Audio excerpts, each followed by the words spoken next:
The August heat in Chicago pressed against my skin like a living thing as I stood in the marble hallway of the Vieira estate, my wedding dress rustling with each shallow breath I took. 22 years old, and this was supposed to be the most important day of my life.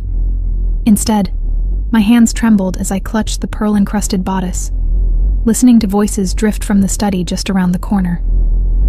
I hadn't meant to eavesdrop. I'd been searching for my makeup artist, lost in this labyrinth of wealth and power that would soon become my prison. But when I heard Elio's voice, low and commanding as always, I froze. I don't want her. I never did. The words hit me like a physical blow.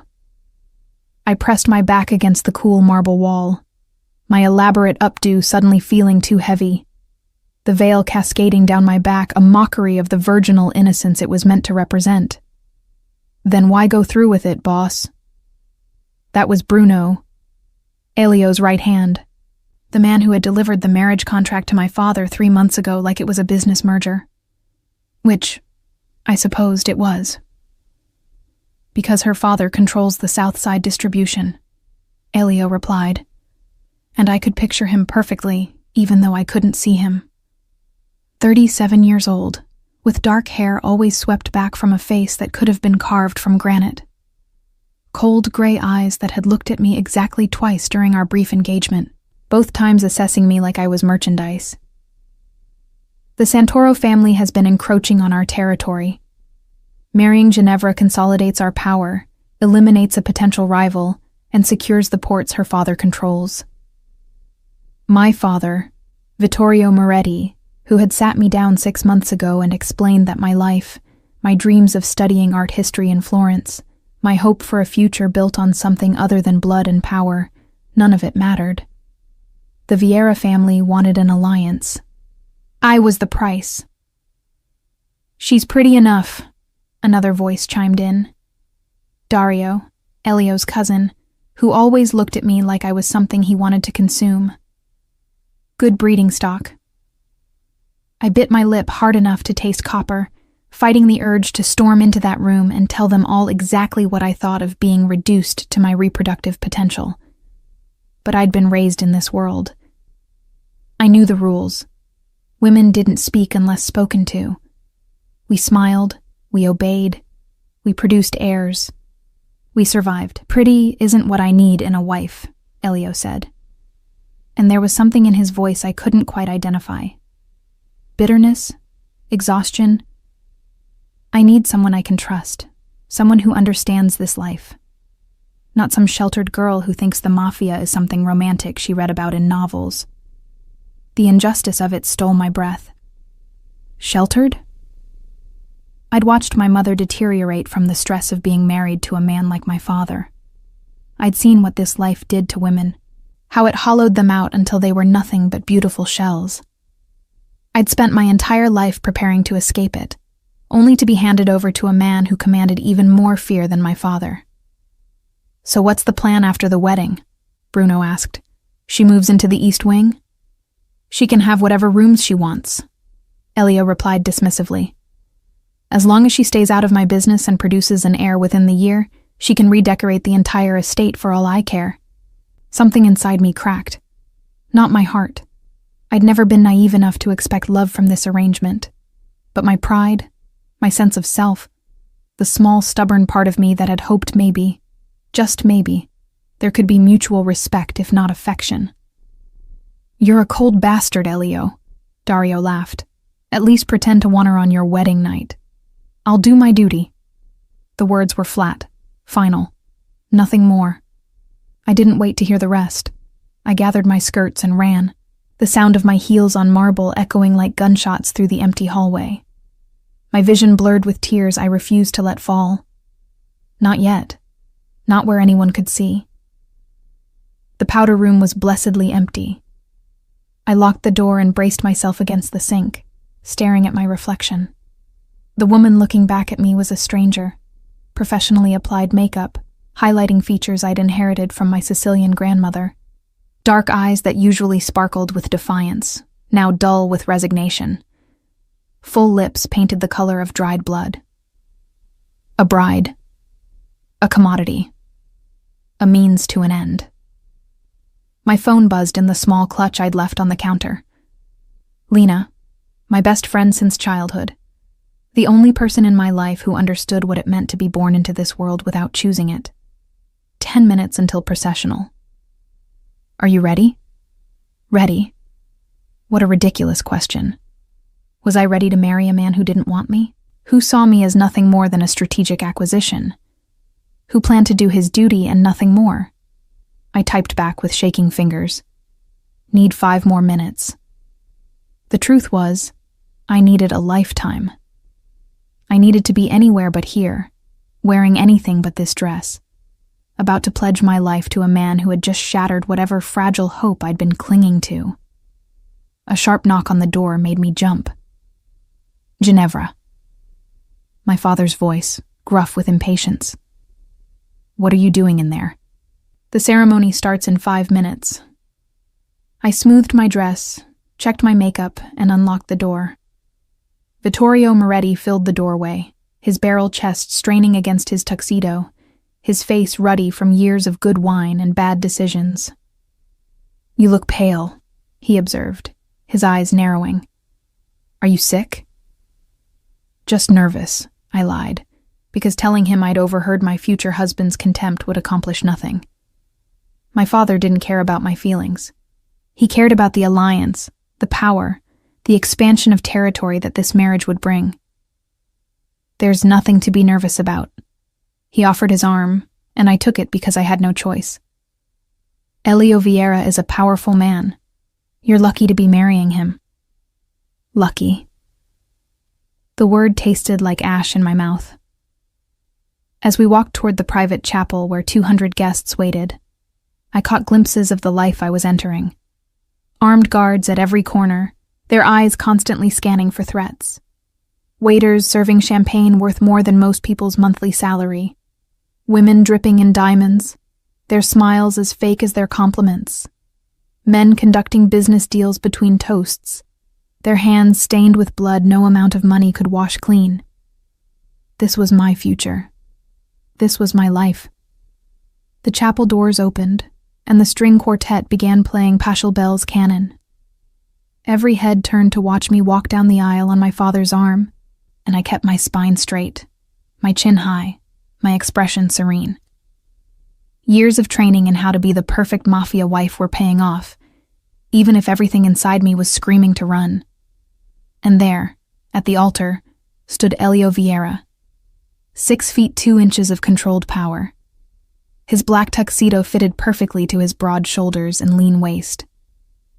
His dark hair was immaculate, his face expressionless as he watched me approach. Those cold gray eyes met mine, and I searched desperately for some warmth, some sign that what I'd overheard was just wedding day nerves talking. I found nothing. The ceremony passed in a blur. I heard myself repeating vows I didn't mean, felt Elio's fingers cold against mine as he slipped on the wedding band, tasted champagne when he kissed me with all the passion of a business transaction being finalized. The guests applauded. Someone made a toast about new beginnings and powerful alliances. The quartet played something upbeat and celebratory, and through it all, I felt nothing but a growing numbness spreading through my chest. The reception was held in the estate's grand ballroom, all crystal chandeliers and imported marble. I smiled until my face hurt, danced with men whose names I immediately forgot, accepted congratulations from women who looked at me with a mixture of pity and envy. Pity because they knew what being married to a man like Elio meant.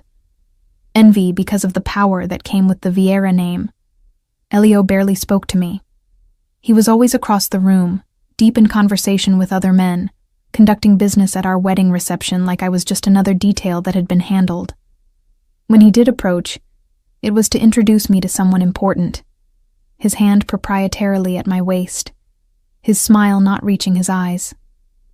My wife, he would say, and the word sounded foreign in his mouth. Ginevra.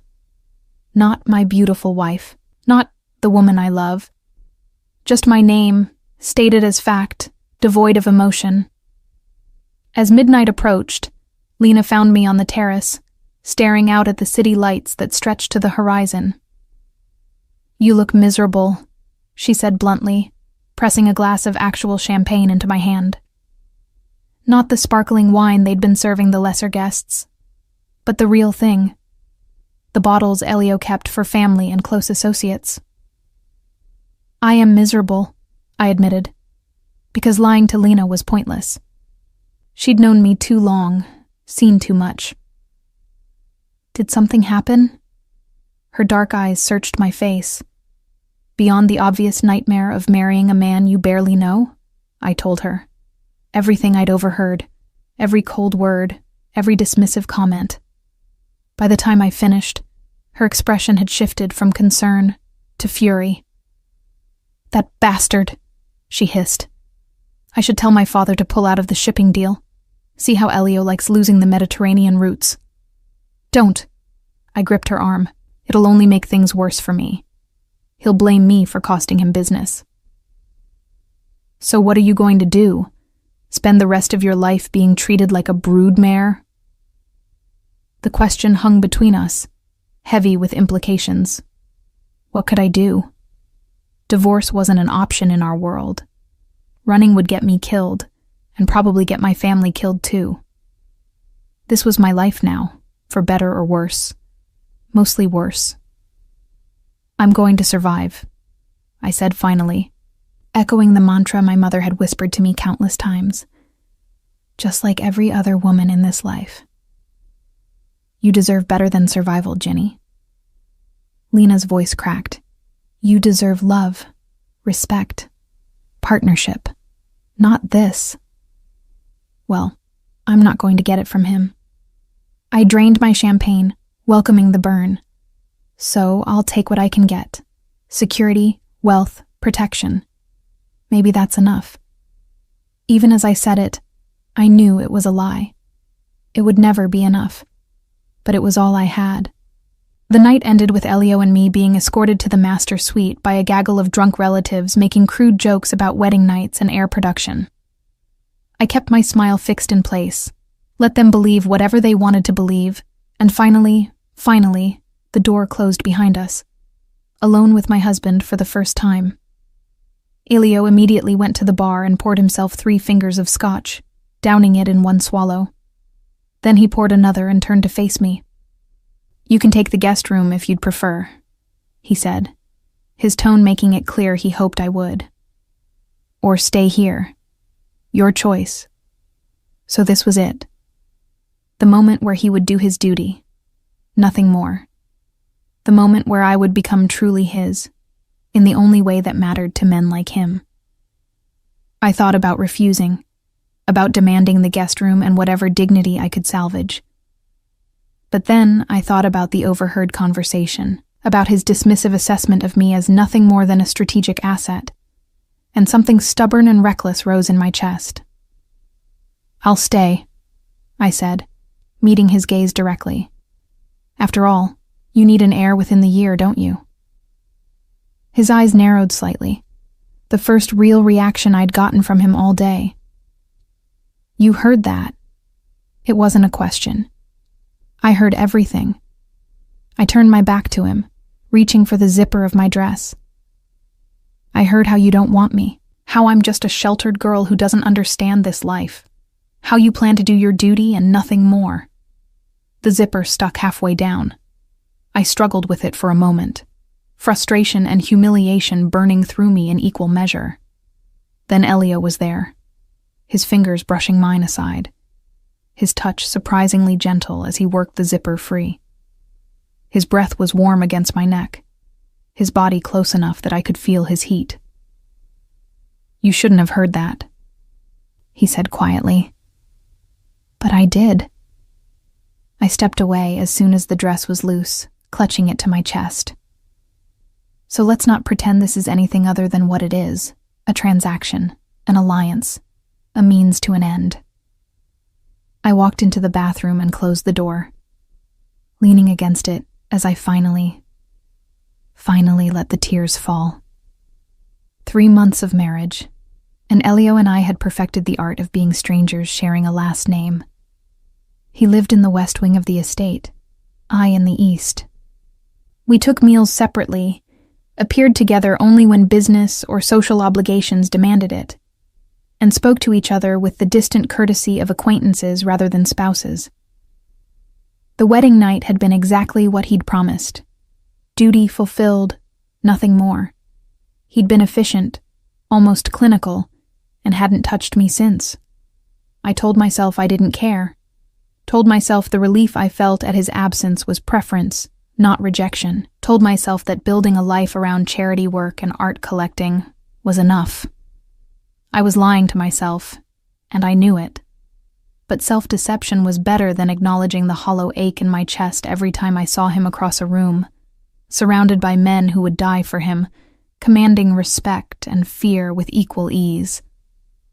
Better than admitting that somewhere in the past 3 months, I'd started noticing things. The way his rare smiles transformed his face, how his hands moved with controlled grace, the flash of something almost vulnerable in his eyes when he thought no one was watching. I was falling for a man who didn't want me, and it was pathetic. September brought the first hint of autumn to Chicago, and with it, Bruno's increasingly frequent visits to my wing of the estate. "Mrs. Vieira," he'd say, always formal, despite the fact that I'd told him repeatedly to call me Ginevra. "The boss wants to know if you'll be attending the charity gala tonight." Or, "The boss says you're free to redecorate the solarium if you'd like." Or, "The boss noticed you've been walking the gardens alone. He's assigned additional security." Always the boss. Never Elio. Never your husband. It took me 2 weeks to realize what was happening. Elio was watching me. Not through Bruno's reports, though those were certainly part of it. Through the security cameras positioned throughout the estate, through the guards who shadowed my every move, through the staff who reported back to him every detail of my daily routine. The realization should have angered me. Instead, I found it almost amusing. The man who claimed not to want me was tracking my movements like I was a valuable asset that might disappear. "Why does he care what I do?" I asked Bruno one afternoon, as he delivered yet another message about my schedule. Bruno's weathered face remained carefully neutral. "The boss takes his responsibilities seriously, ma'am. Your safety is his responsibility. My safety or my availability." I couldn't keep the bitterness from my voice. In case he needs to produce that air he's so concerned about. Something flickered in Bruno's eyes. "Mrs. Vieira, if I may speak frankly." I nodded, curious despite myself. "The boss isn't an easy man to understand," Bruno said carefully. "But he's not the man you think he is either." Before I could ask what he meant, my phone buzzed. Lena, with our weekly lunch date reminder. The restaurant was in neutral territory, a upscale Italian place owned by a family not affiliated with any of the major organizations. Lena was already seated when I arrived, her security detail taking up position at a nearby table, their eyes constantly scanning the room. "You look terrible," she announced as I sat down. "Not sleeping?" "Not really. I hadn't slept well since the wedding, my bed too large and too empty despite my relief at Elio's absence." "He's still keeping his distance?" I nodded, focusing on the menu though I already knew what I wanted. Complete radio silence unless he needs his dutiful wife to appear at some function. "Men are idiots," Lena declared, signaling the waiter. "Especially men in our world. They think showing emotion is weakness." "It's not about emotion," I said quietly. "He just doesn't want me. He made that clear before we were even married." The waiter arrived with wine, and Lena waited until he'd left before leaning forward. "Can I tell you something? Something I heard from my father?" I nodded, though I wasn't sure I wanted to know. "The Santoro family is making moves," she said, her voice low. "They've been buying up politicians, bribing cops, consolidating power on the north side. My father thinks they're planning something big." The Santoro family. Our rivals, the ones Elio had mentioned when explaining why he was marrying me. Their territory bordered ours, and there had been tensions for years, small skirmishes and proxy wars that never quite erupted into full-scale conflict. "What does that have to do with me?"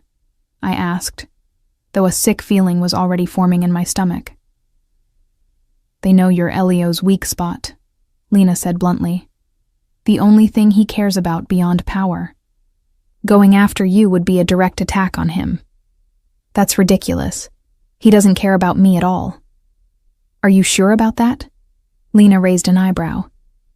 "Because from what my father says, Elio's been obsessed with your security since the wedding. Tripled the guards, installed new surveillance systems, personally vets anyone who gets within 50 feet of you." The conversation with Bruno suddenly made more sense. Your safety is his responsibility. That's just protecting his investment, I argued. I'm his wife. It would be a sign of weakness if something happened to me. "Keep telling yourself that," Lena said, but her expression was knowing. "But maybe pay attention to what he does, not what he says." We finished lunch discussing safer topics, upcoming charity events, and Lena's latest battle with her father over her refusing yet another arranged marriage. By the time we parted ways, the afternoon sun was slanting through the Chicago skyline, painting everything in shades of amber and gold. My driver, Marcus, was waiting at the curb, but as we pulled away from the restaurant, I noticed a black SUV behind us that hadn't been there before. "Marcus," I said quietly, my heart beginning to race. "Are we being followed?" His eyes flicked to the rearview mirror, and I saw his jaw tighten. "Yes, ma'am. Hold on." He accelerated smoothly, weaving through traffic with the skill of someone trained for exactly this situation. But the SUV kept pace, matching our every move. My phone was already in my hand when it rang, Elio's name flashing on the screen. "Where are you?" His voice was clipped, urgent. "Leaving lunch with Lena. Marcus says we're being followed." "I know. We're tracking you. Stay on the phone with me." There was something in his voice I'd never heard before. Fear. "Elio." "Just stay on the phone, Ginevra." The use of my name, not my wife or some formal title, made my breath catch. "Bruno is 2 minutes behind you with backup. Marcus knows the protocol." The SUV suddenly accelerated, pulling alongside us. I caught a glimpse of tinted windows, of something metallic being raised. Marcus jerked the wheel hard right, and we careened down a side street as the sound of gunfire erupted behind us. I screamed, dropping the phone, clutching the seat as Marcus drove like a man possessed. "Mrs. Vieira!" Elio's voice, tinny and distant from where the phone had fallen. "Ginevra!" I grabbed for it with shaking hands. "I'm here. I'm okay." "Where's Marcus taking you?" "I don't know. I looked out the window, trying to orient myself. "We're heading toward the warehouse district." More gunfire, closer this time. The rear window exploded inward, safety glass showering over me. I ducked down, my heart hammering so hard I thought it might break through my ribs. "Hold on, ma'am," Marcus said through gritted teeth. "Almost there." Almost where? I wanted to ask, but then I saw it. One of Elio's properties, a nondescript building that looked like every other warehouse in the district, but was actually one of his most secure locations. The gates opened as we approached, and Marcus gunned the engine, speeding through just as they began to close behind us. The pursuing SUV slammed into them, unable to follow. Armed guards appeared from every direction, surrounding our car. And then Elio was there, yanking open my door, his face pale beneath his normally golden complexion, his eyes wild with something that looked suspiciously like terror. "Are you hurt?" His hands were on me, checking for injuries with a thoroughness that belied his usual distance. "Did they hit you?" "Talk to me, Ginevra." "I'm fine," I managed, though I was shaking so hard I could barely form words. "The window broke, but I'm not hurt." He pulled me from the car and into his arms, crushing me against his chest with a force that drove the air from my lungs. I could feel his heart racing, matching the frantic rhythm of my own, could feel him trembling almost imperceptibly. "Cristo," he breathed into my hair. "When I saw the tracker deviate from your normal route." He didn't finish the sentence, but he didn't need to. I understood. For the first time since our wedding, Elio Vieira was showing me something real. Not the cold businessman, not the ruthless mafia boss, but a man who had been genuinely afraid. Afraid for me. The safe house was everything I'd expected from one of Elio's properties. Fortified, luxurious, and utterly isolating. Floor-to-ceiling windows overlooked the Chicago River, bulletproof glass filtering the late afternoon sun into amber streams across imported marble floors. Guards stationed at every entrance. Security systems that would make a government facility jealous. A gilded cage, just like the estate. But this time, Elio was locked inside it with me.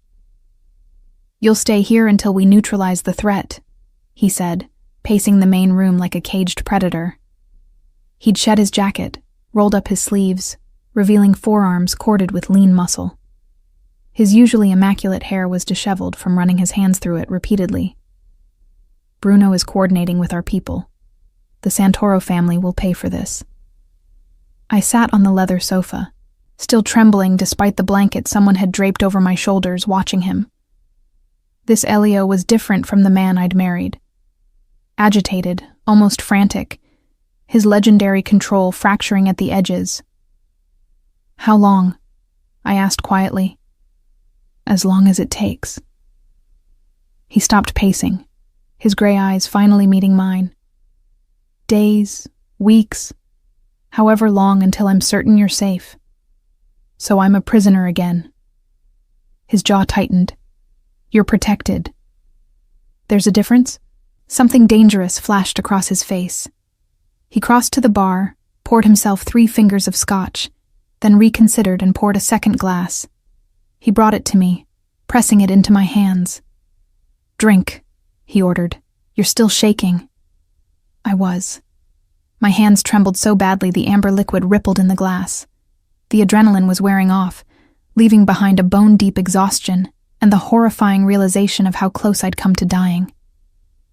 "They were shooting at me," I said, the words feeling distant, like they belonged to someone else's story. "Those were real bullets." "I know." Elio sat beside me, closer than he'd been since our wedding night. Close enough that I could smell his cologne, see the muscle ticking in his jaw. "This is my fault." I looked at him sharply. "Your fault?" I should have anticipated this. His hands clenched into fists. "The Santoros have been making moves for months. I knew they were getting bolder. I should have increased your security sooner. Should have what? Kept me locked in the estate permanently?" The scotch burned going down, but I welcomed it. "I'm not a possession to be guarded, Elio. I'm a person. A person who almost died today because of me." His voice was raw. "Because you're my wife."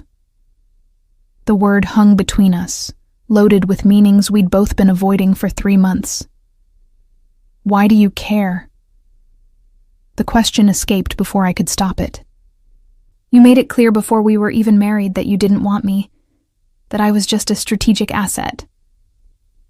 His head snapped toward me, shock written plainly across his features.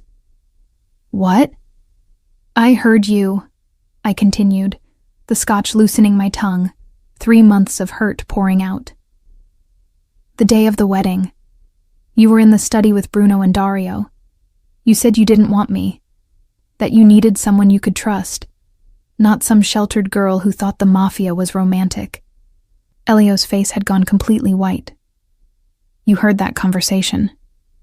"Every word." I met his gaze steadily, refusing to look away despite the burning in my eyes. "So forgive me if I'm confused about why you're suddenly so concerned about my safety. Protecting your investment." He stood abruptly, turning his back to me, his shoulders rigid with tension. For a long moment, He said nothing, just stared out at the river as the sun painted the sky in shades of crimson and gold. Do you want to know why I said those things?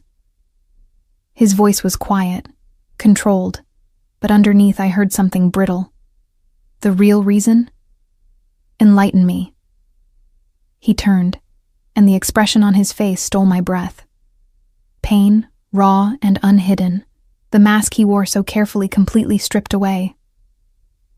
Because I was terrified, he said simply. I took one look at you when your father first brought you to discuss the arrangement, and I was terrified. I blinked, certain I'd misheard. Terrified of what? Of you. He moved closer, his eyes never leaving mine. Of what you made me feel. I'd spent 15 years in this life building walls, making sure I cared about nothing and no one because caring makes you weak, makes you vulnerable. And then there you were, with your defiant eyes and stubborn chin, looking at me like you could see through every defense I'd built. My heart was hammering against my ribs. Elio, I wanted you from the first moment I saw you, he continued, the words spilling out like he'd been holding them back for too long. Not just physically, though Cristo, yes, that too, but I wanted to hear you laugh, wanted to know what made you angry, what made you happy, wanted things I had no business wanting from a marriage that was supposed to be purely strategic. So, you decided to hurt me first? The accusation came out sharper than I'd intended. To make sure I knew my place before I could get any foolish ideas? I decided to protect myself, he corrected, running a hand through his hair. And in doing so, I hurt you. Hurt us both. Because these past 3 months have been hell, Ginevra.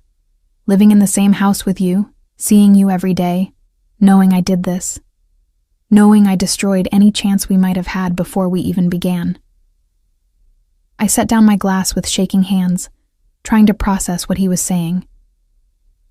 You're telling me that all this time, the distance, the coldness, it was because you wanted me too much? I'm telling you that I'm a coward, he said flatly.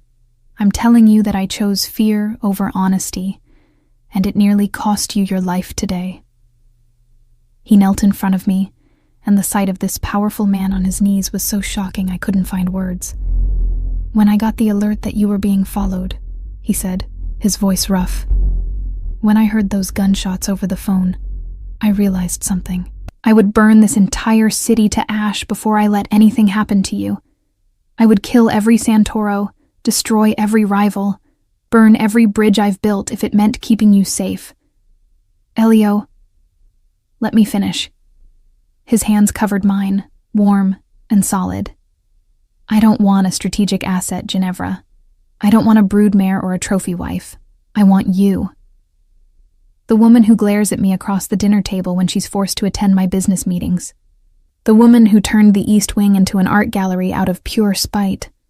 The woman who has more courage in her little finger than most of my men have in their entire bodies. Tears were streaming down my face now, and I didn't bother wiping them away. You have a strange way of showing it. I know. His thumb traced circles on my wrist. And I know I have no right to ask this after everything I've done. But Ginevra, give me a chance. Let me prove that I can be more than the cold bastard you married. Let me show you that this marriage could be real.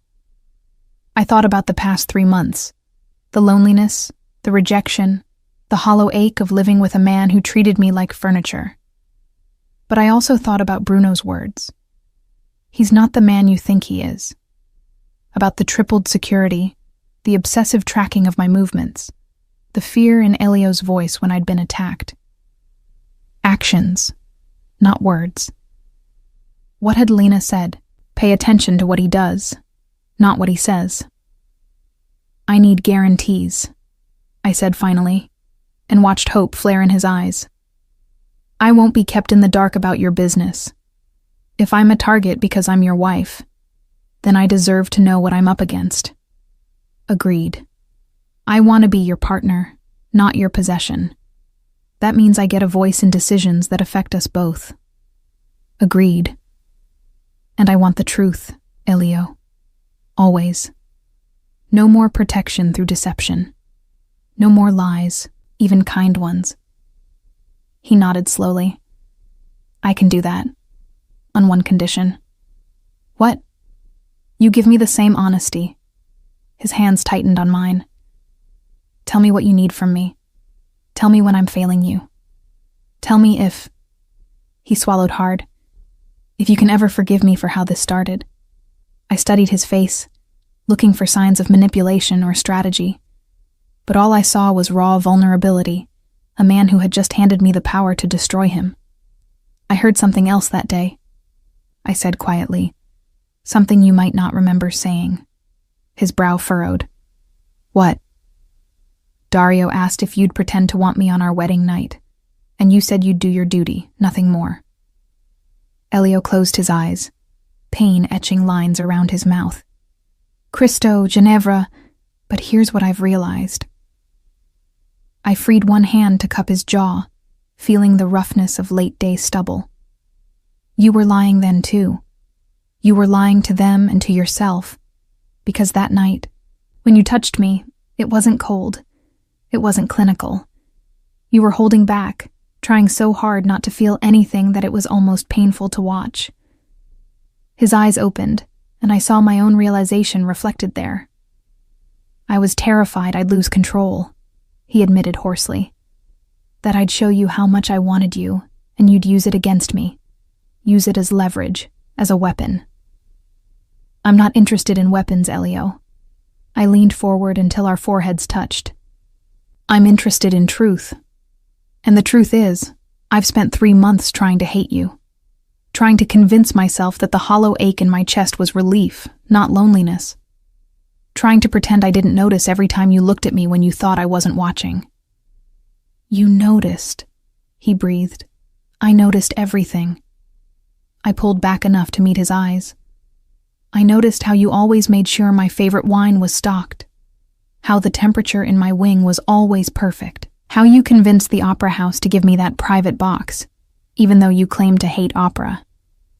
A ghost of a smile touched his lips. I do hate opera. And yet you arranged season tickets because I mentioned once that I missed it. Because seeing you happy made the suffering worthwhile. We were so close now I could feel his breath on my lips, could see the flecks of silver in his gray eyes. If we do this, I said softly, if we try to make this marriage real, there's no going back. No more separate wings. No more distance. No more distance, he agreed, starting now. He kissed me then, and it was nothing like our wedding night. This kiss was desperate, hungry, 3 months of denied want pouring into it. His hands framed my face with a reverence that made my heart ache, his lips moving against mine like I was oxygen and he'd been drowning. I kissed him back with equal fervor, my fingers tangling in his hair, pulling him closer. The blanket fell away, forgotten, as he lifted me from the sofa, his arms banding around me like he was afraid I might disappear. When we finally broke apart, both breathing hard, his forehead rested against mine. I don't deserve you, he murmured, but I'm going to spend the rest of my life trying to. Good, I said, and meant it. Because I'm not an easy woman to love, Elio Vieira. No, he agreed, a real smile transforming his face. But then, I'm not an easy man to love either. We'll figure it out together. Together. The word felt like a promise and a revelation. So what happens now? I asked. With the Santoros? His expression hardened, the ruthless Mafia boss emerging again. Now we show them what happens when someone threatens what's mine. But first... His hand found mine, fingers interlacing. First, I'm going to spend the night showing my wife how much I want her. How much I've always wanted her. Heat flooded through me at the promise in his voice. The whole night? The whole night, he confirmed. And every night after, for the rest of our lives. The war with the Santoro family lasted exactly 1 week. 7 days of violence that painted Chicago's streets red, of raids and counter-raids, of old alliances tested and new ones forged. I watched it unfold from the safe house, glued to news reports that carefully didn't mention the real reasons behind the sudden surge in gang activity. Elio came to me every night, sometimes bloodied, always exhausted, and I learned a new side of my husband. The warrior who commanded men with absolute authority, the strategist who thought 10 moves ahead, the man who would do anything, sacrifice anyone, to protect what was his. Dario's been feeding information to the Santoros, he told me on the 4th night, his voice flat with betrayal as I cleaned a cut on his knuckles. For months. That's how they knew your route from the restaurant. I paused, antiseptic-soaked cloth hovering over his split skin. Your cousin? My cousin. The words were bitter. Bruno is handling it. I didn't ask what handling it meant. I was learning that some questions were better left unasked. What will you do with the Santoros? I asked instead, resuming my careful cleaning of his wounds. What I should have done years ago. His free hand cupped my face, thumb brushing my cheekbone. Eliminate them as a threat. Permanently. The old me, the me from before the wedding, might have been horrified. But I'd heard those gunshots, felt the terror of being hunted.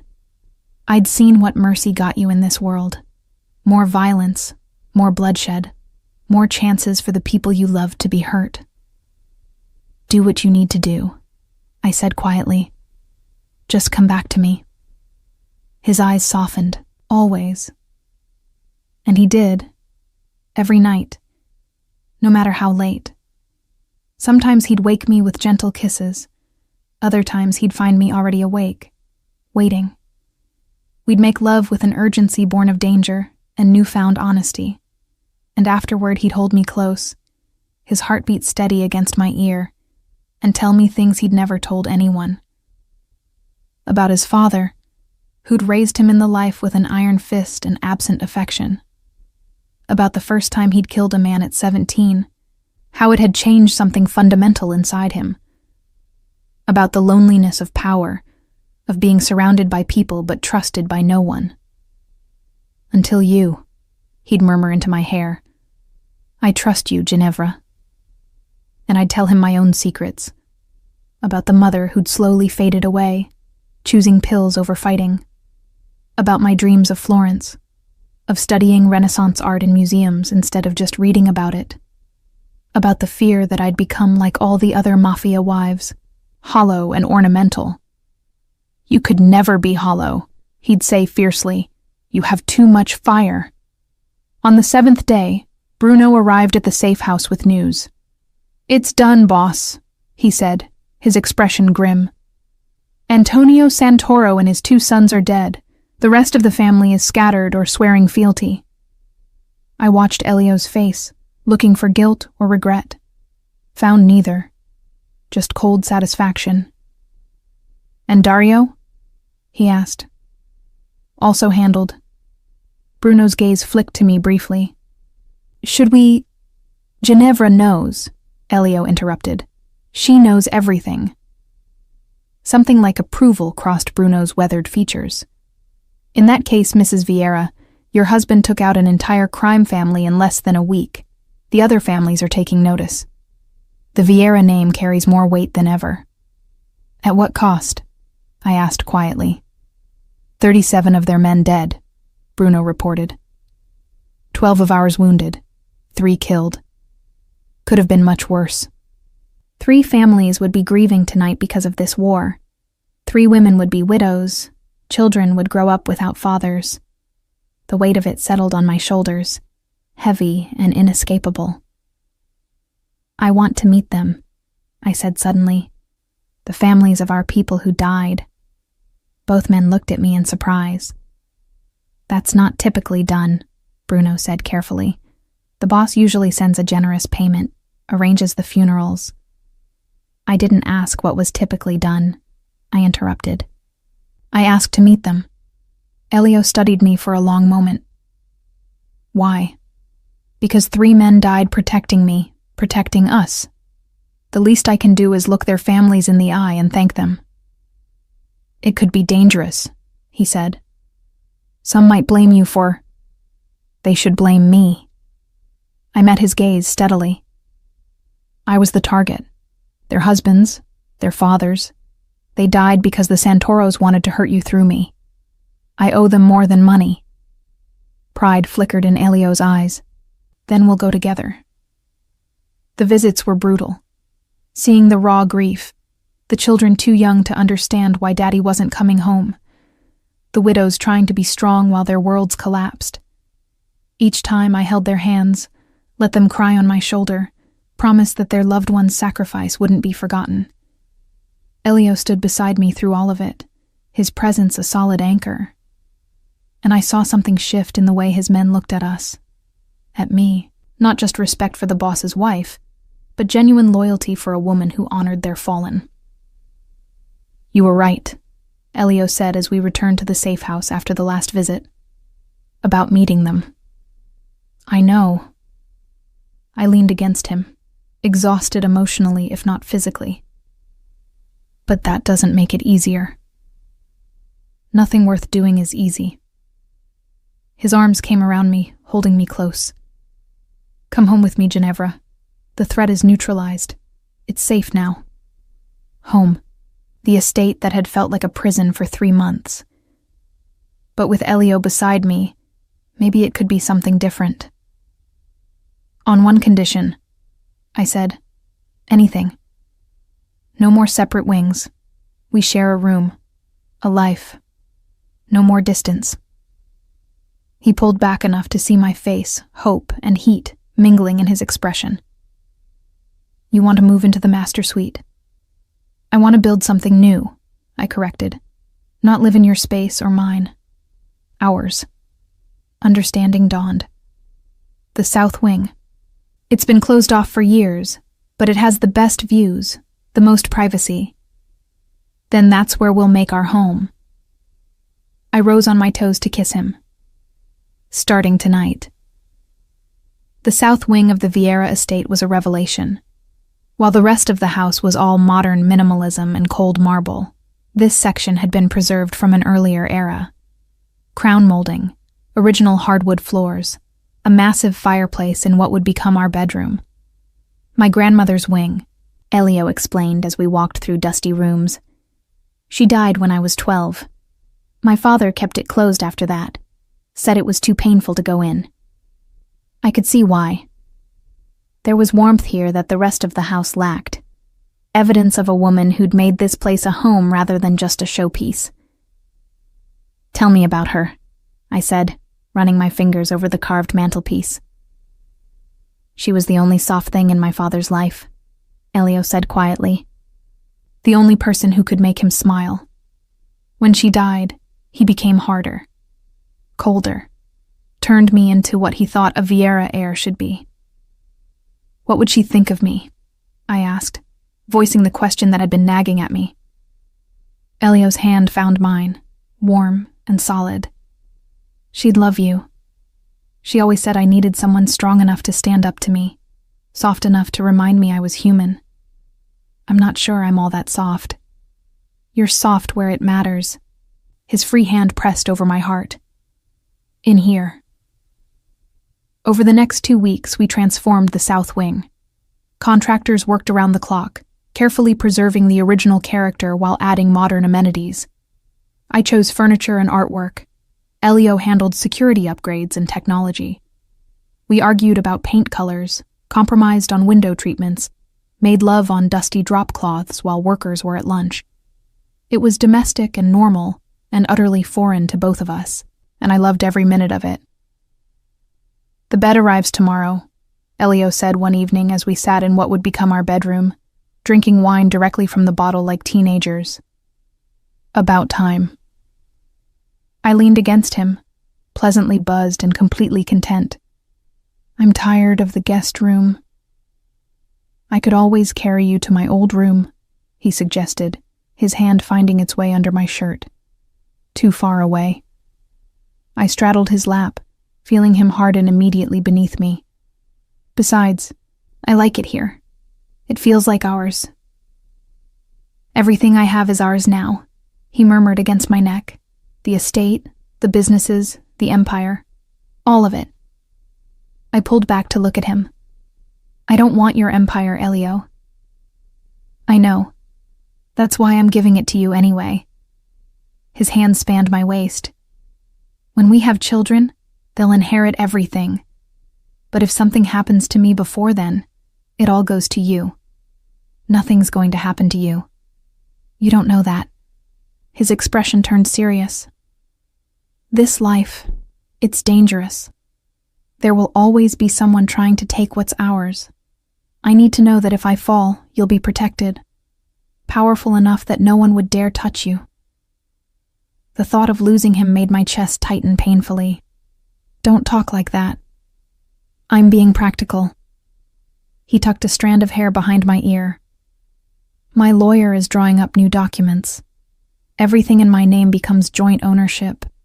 You'll have access to all accounts, all properties, all business interests. Elio, that's non-negotiable, he finished. You're my wife, Ginevra, my partner. It's time you had the power to match the position. I didn't know what to say. In the Mafia world, wives were protected, but powerless. The fact that Elio was willing to give me actual control, actual access, was unprecedented. Thank you, I whispered finally. Don't thank me for what should have been yours from the beginning. He kissed me softly. Now, about that bed being too far away. We made love there on the floor of our unfinished bedroom, surrounded by paint cans and contractor debris, and it was perfect. Afterward, wrapped in his arms with moonlight streaming through uncurtained windows, I felt something I'd never expected to feel in this marriage. Happiness. Real, genuine, terrifying happiness. I'm falling in love with you, I said into the darkness, the words escaping before I could stop them. Elio went completely still. Then his arms tightened around me, and I felt him press a kiss to my hair. I fell in love with you the day I met you, he admitted. I've just been too much of a coward to say it. My heart felt too large for my chest. Say it now. I love you, Ginevra Vieira. His voice was rough with emotion. I love your strength, your fire, your refusal to be what anyone expects. I love that you make me want to be better, even though I'll probably always be a bastard. I turned in his arms to face him. I love you too, even though you're definitely a bastard. He laughed, the sound pure and joyful. We're quite a pair.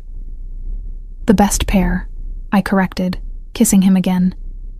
We were wrong, of course. The war with the Santoros was over, but our trials were just beginning. Because in our world, happiness was always temporary, and danger was always waiting in the shadows. 2 months later, I woke up with my head in the toilet. Again. Ginevra? Elio's voice came from the bedroom, concerned. That's the 3rd morning this week. I rinsed my mouth, splashed cold water on my face, and stared at my reflection in the mirror. Pale skin, dark circles under my eyes, and a suspicion that had been growing for the past week. When had my last period been? 6 weeks ago? 7? I'm fine, I called back, though my hands were shaking as I gripped the marble countertop. Just something I ate. Elio appeared in the doorway, already dressed for the day in charcoal slacks and a white shirt, sleeves rolled to reveal his forearms. You said that yesterday, and it's still true. He studied me with those perceptive gray eyes. You're a terrible liar, amore. The endearment, which he'd started using regularly over the past weeks, made my heart squeeze. We'd been so happy lately, settling into our new life together. The south wing was finally finished, our private sanctuary within the larger estate. We took meals together, fell asleep tangled in each other, woke to slow morning kisses. I didn't want anything to disrupt that fragile happiness, especially not when I wasn't sure yet. I have a meeting with the charity board this afternoon, I said, changing the subject. The fundraiser next month is Ginevra. He crossed to me, tilting my chin up. What's wrong? And because I'd promised him honesty, always honesty, I said it. I think I might be pregnant. The words hung in the air between us. Elio's face went completely blank, his body going very still. For a long moment, he said nothing, and my heart sank. This was too much, too soon. We'd only been truly together for 2 months. We were still learning each other, still building. Pregnant, he repeated softly. His hand moved from my chin to my stomach, pressing gently against the flat plane. Our baby. Maybe, I cautioned. I haven't taken a test yet. I could just be sick. Take one. His voice was rough. Now. Elio, please, Ginevra, I need to know. There was something in his expression, a vulnerability I'd rarely seen, that made me nod. Okay. Bruno was dispatched to acquire several different pregnancy tests. He returned within an hour, his face carefully neutral as he handed the discreet bag to me. I locked myself in the bathroom while Elio paced the bedroom. 3 tests, all different brands. I lined them up on the counter and waited the requisite time, my heart hammering against my ribs. 3 tests, 3 positive results. I opened the door to find Elio frozen mid-pace. Our eyes met, and I nodded once. I'm pregnant. He was across the room in 2 strides, lifting me off my feet and spinning me in a circle. His laugh was pure joy, uninhibited in a way I'd never heard before. We're having a baby, he said, setting me down gently, reverently. Cristo, Ginevra, we're going to be parents. Relief flooded through me. You're happy? Happy? He cupped my face, his eyes bright. I'm terrified and ecstatic and completely unprepared. But yes, amore, I'm happy. We told no one else, keeping the news to ourselves for the first precious weeks. Elio became impossibly protective, hovering whenever I so much as stood up too quickly. Security doubled, then tripled. My diet was scrutinized by a nutritionist he hired. Dr. Caesar, the family physician, began making house calls weekly. You're going to drive me insane, I told him one evening as he insisted I elevate my feet. I'm keeping you safe, he countered. Both of you. But the world outside our happy bubble was shifting.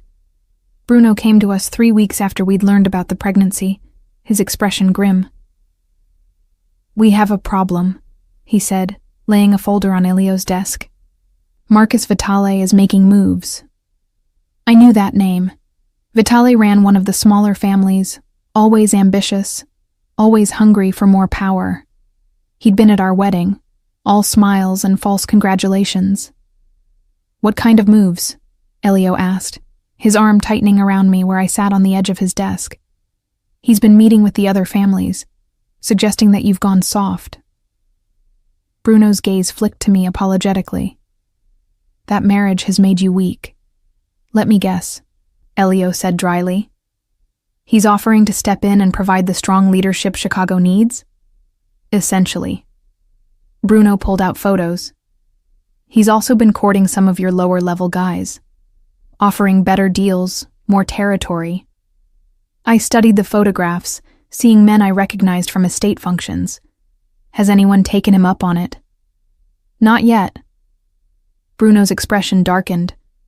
But he's persistent, and he's playing on old resentments, the guys who think you've been neglecting business to play house. The accusation stung, even secondhand. Elio's hand found mine, squeezing gently. They're wrong, he said quietly. The business has never been stronger. Profits are up. Territories are secure. Our alliances are solid. I know that, boss. You know that. But Vitale's good at whispers and insinuations. Bruno hesitated. There's something else. Tell me. He knows about the baby. Ice flooded my veins. How? We're not sure yet. Could be someone on staff. Could be he's got an informant in Dr. Caesar's office. But he's been making noise about the Vieira heir. About how convenient it would be if something happened to you before the child was born. Elio's face went absolutely cold. He threatened my wife and child. He's too smart to make direct threats, Bruno corrected. But the implication is clear. I watched my husband transform before my eyes. The loving, protective man I'd woken up beside became the ruthless crime lord who commanded fear across the city. His eyes turned to steel, his expression carved from ice. "Call a meeting," he said quietly. "All family heads, tomorrow night, and make sure Vitali knows he's expected." After Bruno left, Elio pulled me into his arms, his control fracturing slightly. "I won't let him hurt you," he promised against my hair. "I won't let anyone hurt you or our baby." "I know." I held him tightly. "But Elio, you need to be smart about this. Vitali is goading you, trying to make you overreact. There's no overreaction when someone threatens my family." "Then be strategic," I urged. "Don't give him what he wants. Show everyone that you're not weak, that marriage hasn't made you vulnerable. Show them you're stronger than ever." He pulled back to look at me, something like awe in his expression. "How did you get so wise?" "I married a crime lord," I said dryly. "I learned to think like one." The meeting of the families was held at one of Elio's downtown properties, a penthouse that served as neutral ground for interfamily business. I wasn't supposed to attend. Women never attended these meetings, but I insisted. "If they think you're weak because of me," I argued, "then they need to see that I'm not a weakness. I'm an asset." Elio hesitated, clearly torn between protecting me and recognizing the political wisdom of my presence. "You stay beside me," he finally agreed, "and you let me handle Vitale." "Of course," I kissed him softly. "I'm just there to look intimidating." His laugh was strained. "You in that dress will definitely intimidate them." I'd chosen my outfit carefully. A black sheath dress that was elegantly modest but undeniably expensive, my grandmother's ruby necklace, my hair in a sleek chignon. I looked every inch the Mafia wife, powerful and untouchable. The other family heads were already assembled when we arrived. 5 men of varying ages, all dangerous in their own ways, all watching with calculating eyes as Elio and I entered together.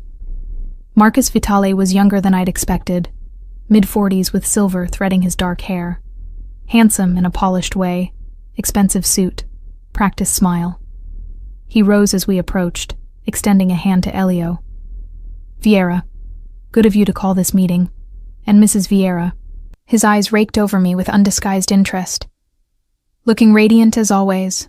Married life agrees with you." "It does," I replied coolly, allowing my hand to rest protectively over my still flat stomach. The gesture was deliberate, claiming my pregnancy publicly.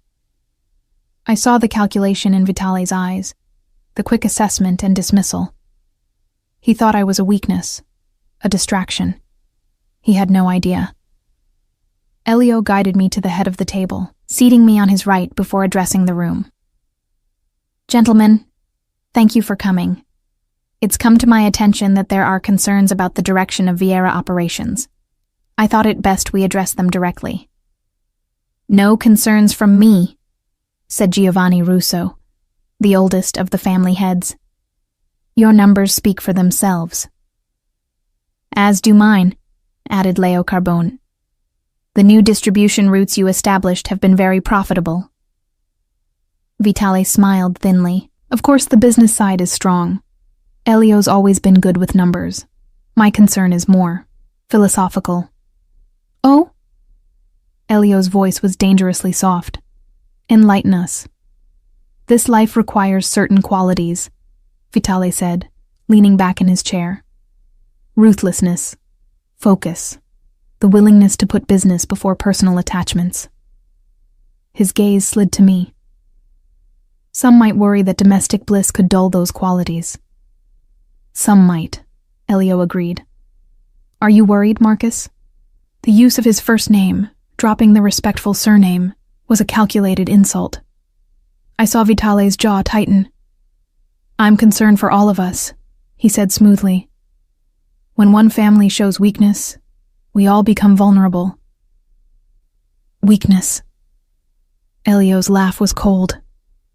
Let me tell you what I see when I look at my marriage, Marcus. I see a woman who has made me more strategic, more focused, more dangerous than I ever was alone. I see someone who understands this life better than most men born into it. I see the future mother of my heir, who will inherit an empire twice the size of the one I inherited. He stood, his presence filling the room.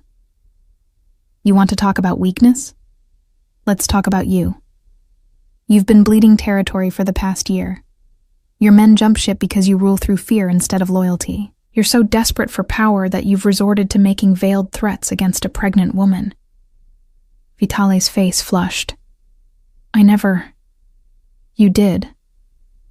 Elio's voice cut through the protest. And everyone at this table knows it. The question is, what should I do about it? The room went deadly silent. I could feel the tension, every man waiting to see how this would play out. You have two choices, Marcus, Elio continued. You can apologize to my wife, swear fealty to the Vieira family, and accept a significant reduction in your territory as penance. Or you can refuse, and we settle this the old way. The old way. Challenge. Blood. Vitale's eyes darted around the table, looking for support. Found none. Whatever allies he'd been courting had clearly decided Elio was the safer bet. I meant no disrespect to Mrs. Vieira, he said finally, the words clearly costing him. Or to your child. That wasn't an apology. Vitale's hands clenched on the table. I apologize for any misunderstanding about my intentions. Better. Elio sat back down, his hand finding mine under the table. Bruno will contact you tomorrow about the territory adjustments. This meeting is adjourned. I should have known it was too easy. Should have recognized that a man like Marcus Vitale wouldn't accept humiliation lying down. 2 weeks after the meeting, I was 6 months pregnant and beginning to show. Elio had become impossibly protective, barely letting me out of his sight. But I had a charity event to attend, a fundraiser I'd been planning for months, and I refused to let fear keep me locked away. I'll have 10 guards, I assured him that morning. Bruno's driving me personally. It's the museum, Elio, not a war zone. Everywhere is a war zone, he muttered, adjusting my necklace with gentle fingers. But you're right. I can't keep you prisoner. You could try, I teased, rising on my toes to kiss him. But I'd make your life hell.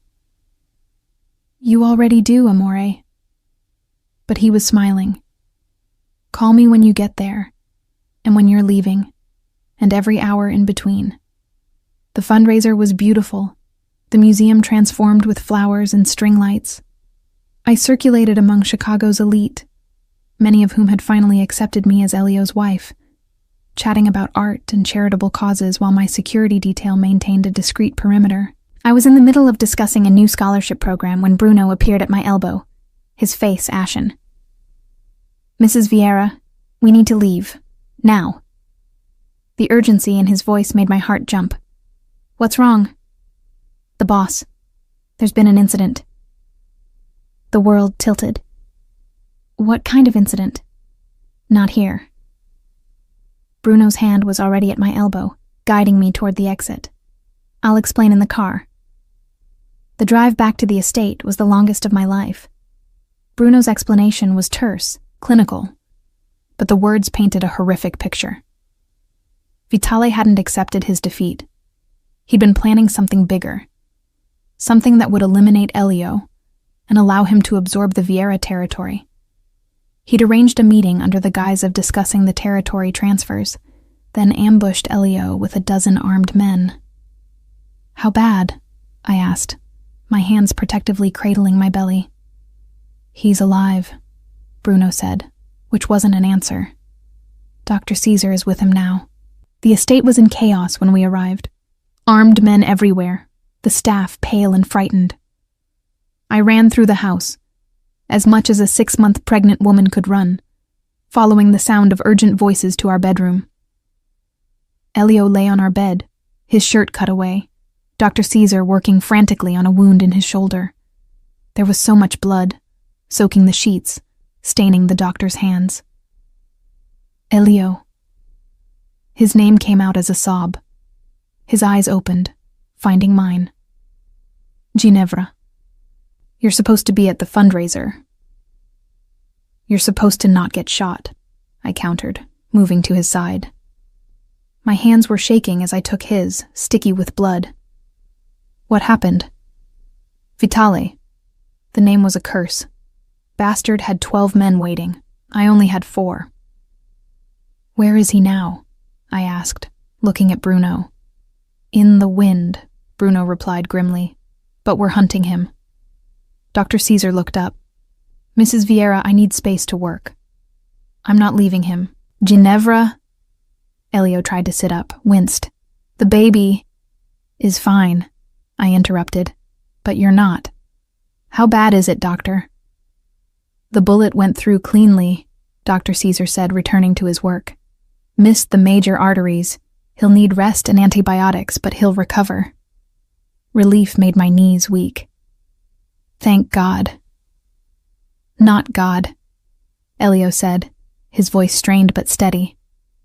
Bruno. He drove like a maniac to get me here. Over the next hours, the full story emerged. Vitale's ambush had been carefully planned, but he'd underestimated Elio's survival instinct and Bruno's skill.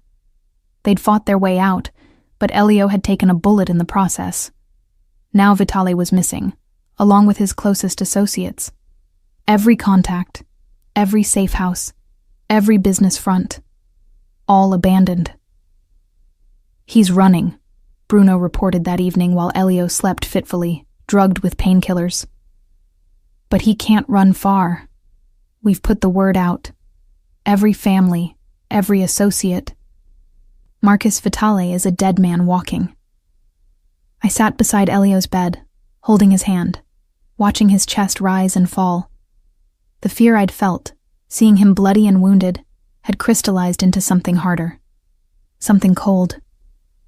I want to help find him, I said quietly. Bruno looked at me sharply.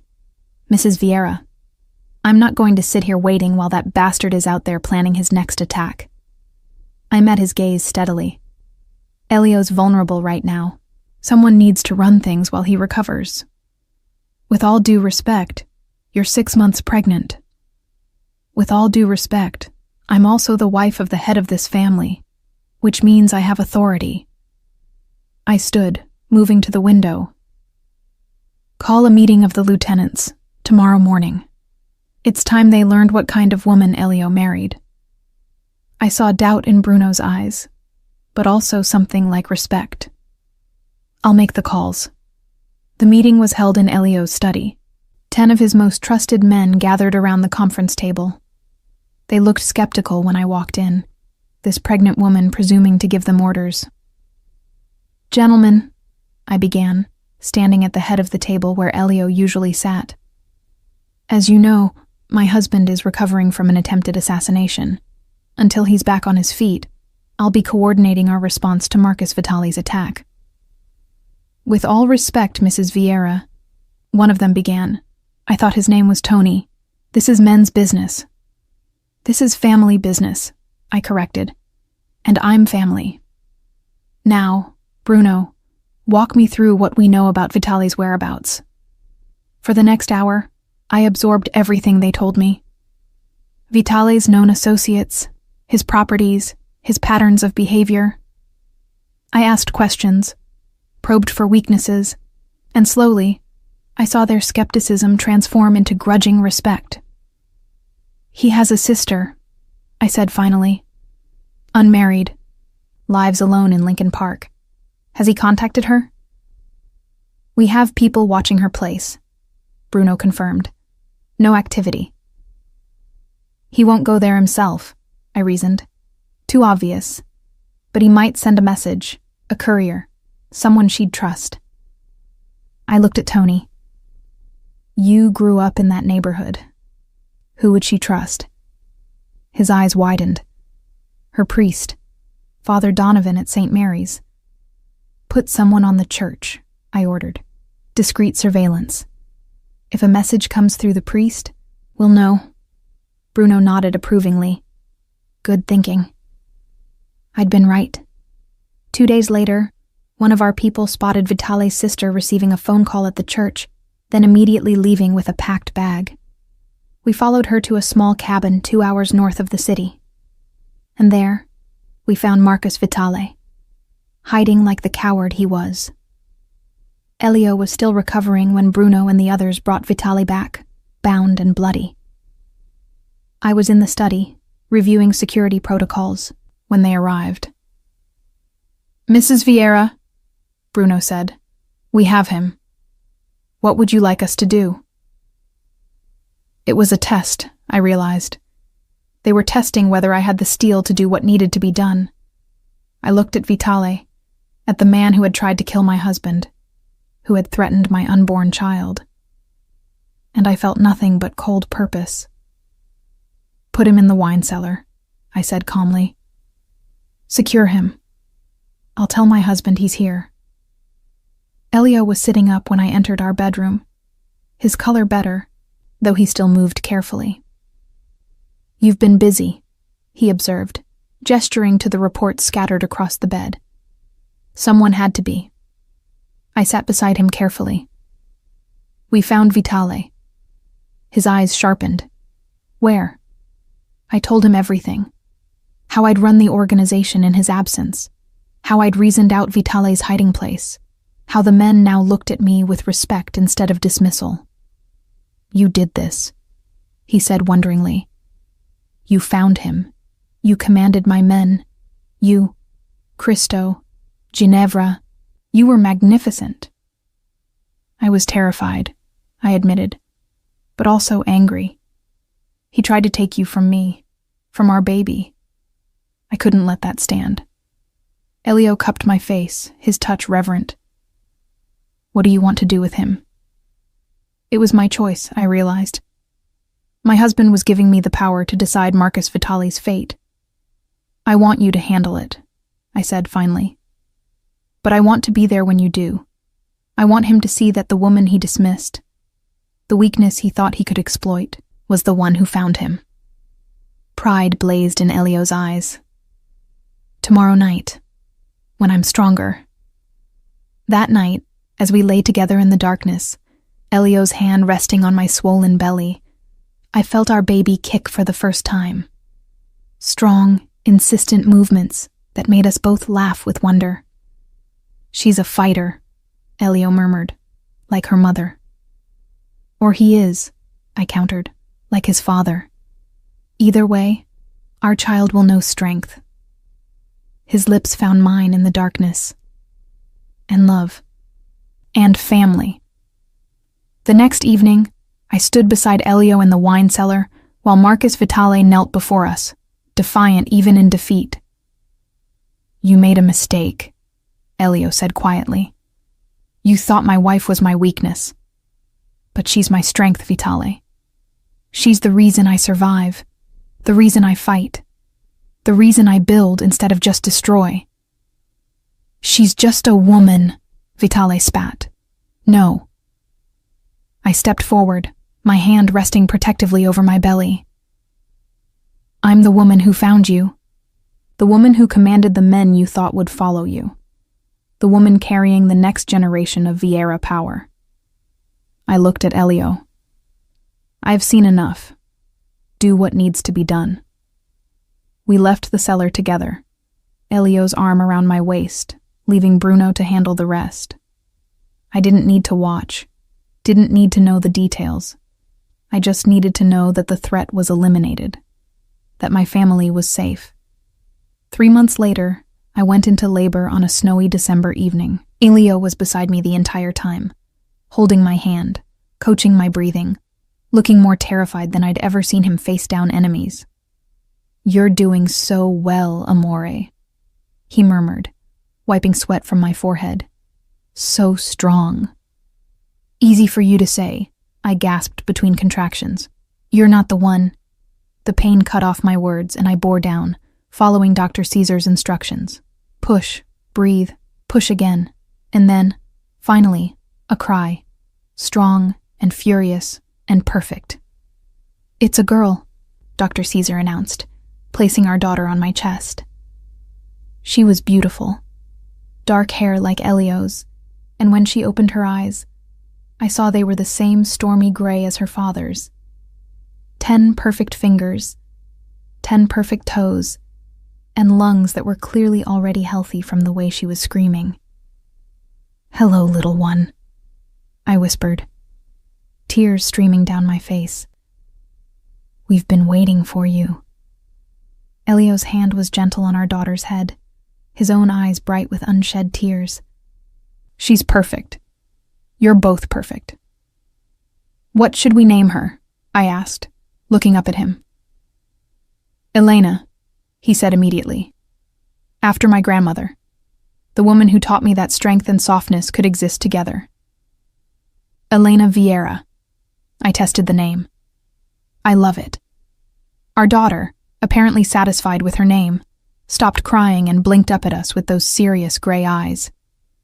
"She's already judging us," I said, laughing through my tears. "Smart girl," Elio murmured, leaning down to kiss me softly. "Takes after her mother." Later, when Elena was sleeping in my arms and Elio sat beside us on the hospital bed, his arm around my shoulders, I thought about everything that had brought us here. The rejection I'd overheard before our wedding, the attack that had forced us together, the revelations of Elio's fears and my own strength, the war with Vitale that had tested us both. And finally, this. Our daughter, the physical manifestation of everything we'd built together. "Do you remember what you said the day we got married?" I asked quietly. "That you didn't want me? That I was just strategic?" Elio's arm tightened around me. "My greatest lie. And my greatest regret." "Mine too," I admitted. "Because I believed you. I believed I wasn't wanted, wasn't valued. And now?" His voice was soft. I looked down at our sleeping daughter, then up at my husband.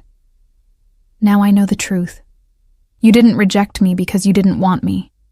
You rejected me because you wanted me too much, because I terrified you." "You still do," he admitted.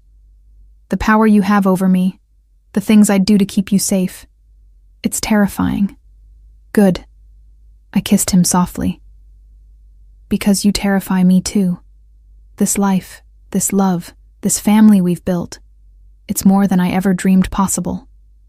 Elena stirred in my arms, making small snuffling sounds, and we both looked down at her with matching expressions of wonder. "She saved us, you know," Elio said quietly. "Or you did, carrying her, giving me a reason to be better than I was." "We saved each other," I corrected. "That's what family does."